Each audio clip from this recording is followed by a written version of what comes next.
Hi everyone, it's me Ryan here today, and today we'll be talking about the iPhone 7 and the Samsung Galaxy S8. So basically, why talking about these two phones? Basically, these two phones here are the end of its software cycle. Basically, for iPhone it's iOS 13 and for Android it's Android 9 with One UI 1.0. So these two phones won't be getting any more updates in the future. I'm not too sure about the iPhone. I think iOS 13 is the last iOS for iPhone 7. And for the S8, Android 9 with One UI 1.0 is what the last update is going to get. We're going to compare these two phones to see how they hold up in 2020. As these two phones here, the price ranges are almost the same on Carousell if you're buying second hand.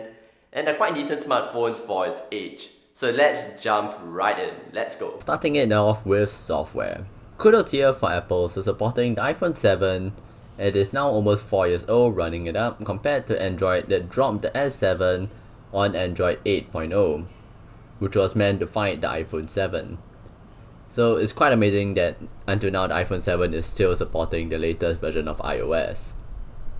So now, how does the 2OS function in 2020?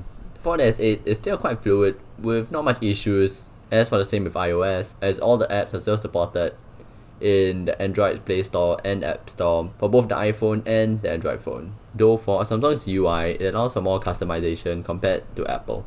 Now for hardware. Let's take a look at the two phones, starting off with the Samsung Galaxy S8. It's a 5.8-inch Super AMOLED display, Exynos 8859 CPU, maybe Snapdragon 1 depending on your region, Android 540 GPU, 4GB of RAM, a 3000 mAh battery with a headphone jack. For the iPhone, it has a 4.7-inch LCD display, Apple A10 Fusion chip, PowerVR 7 XT plus GPU, 2GB of RAM, and a measly 1960 mAh battery. It's amazing to see how much performance Apple provides with just the limited hardware that they cram into the iPhones, compared to Samsung. Now for the camera and video test. For the camera specifications of the iPhone, it has a 12 megapixel f1.8 28mm with OIS for its main shooter, capable of shooting 4K at 30 frames, or 1080p at 120 frames. For the selfie camera, it has a 7 megapixel f2.2 32mm shooter, capable of shooting 1080p video.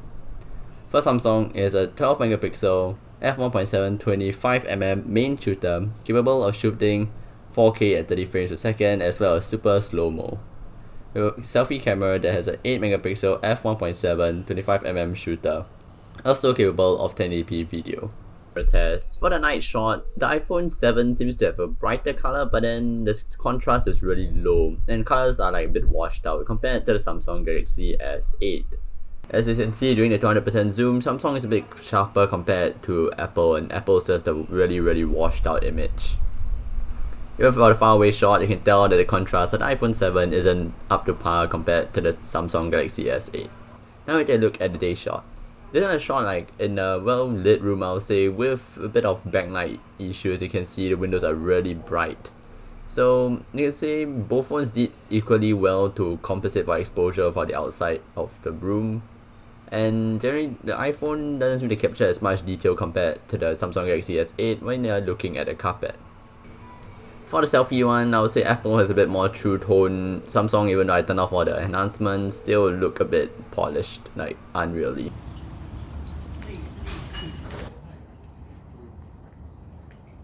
This is a mic test on the Samsung Galaxy S8. And then this is a mic test on the this is a mic test on the iPhone 7.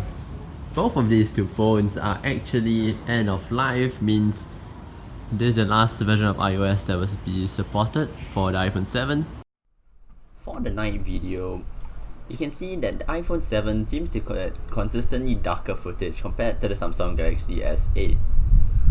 But for the stabilization test, it's mostly the same. Alright, now let's do a running shot.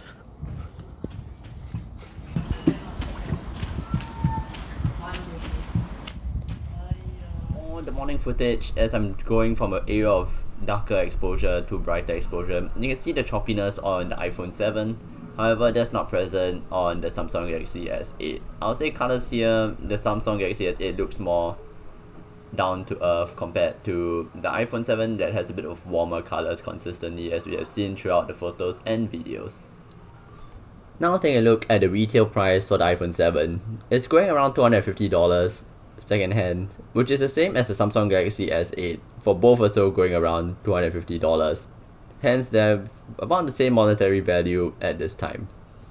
Now for the designs, both phones, though quite old, one of them stands out to be a bit more older than the other, or one of them is more modern. The one that is more dated would be the iPhone 7. It has overall bigger bezels, and generally the design of the iPhone 7 was been kept the same since the iPhone 6. So it's quite outdated compared to the Samsung Galaxy S8 that basically shrunk its borders by quite a huge amount from the S7. The phone that looks the most up to date is the Samsung Galaxy S8. Now for performance and speed tests. We'll be comparing GPU and CPU performance with like the Wi-Fi speeds, because these are the type of resources in the phone that you use quite a lot as you're surfing the web all the time. For Antutu benchmark, the S8 outperforms the iPhone by 9,429 points, which isn't that much, but it's still quite a substantial amount. And for 3D Mark, the S8 outperforms the iPhone in that area quite heavily, beating it out by 1,291 points. The iPhone here really starts to show its age in terms of GPU power. Now for speed tests, on a 5G Wi-Fi network, the S8 was able to achieve a better upload speeds compared to the iPhone. However, it doesn't seem to achieve the same or comparable download speeds, since if you say you're downloading a lot of stuff, the iPhone is a better option here. So overall, if you say you're going to pick up either the iPhone 7 or the Samsung Galaxy S8, both of them are quite decent phones. However, if you want better performance, you're better off with the Samsung Galaxy S8. However, if you say you're in the Apple ecosystem where you have an iPhone or a previous iPhone and Apple Watches and Apple smart devices in your house, then I would recommend you keeping the iPhone 7. However, if you're not stuck in any ecosystem, I'll recommend the S8 as it's overall a better value phone and it's a lot more repairable compared to an iPhone. That's a quick precaution. When you say you're buying the phone, just check for water damage. Normally look into the SIM card slot, see if there's any corrosion, and check the battery health. Normally this can be found in Samsung members app, and for iPhone it's in the settings under battery health, and then you can see that.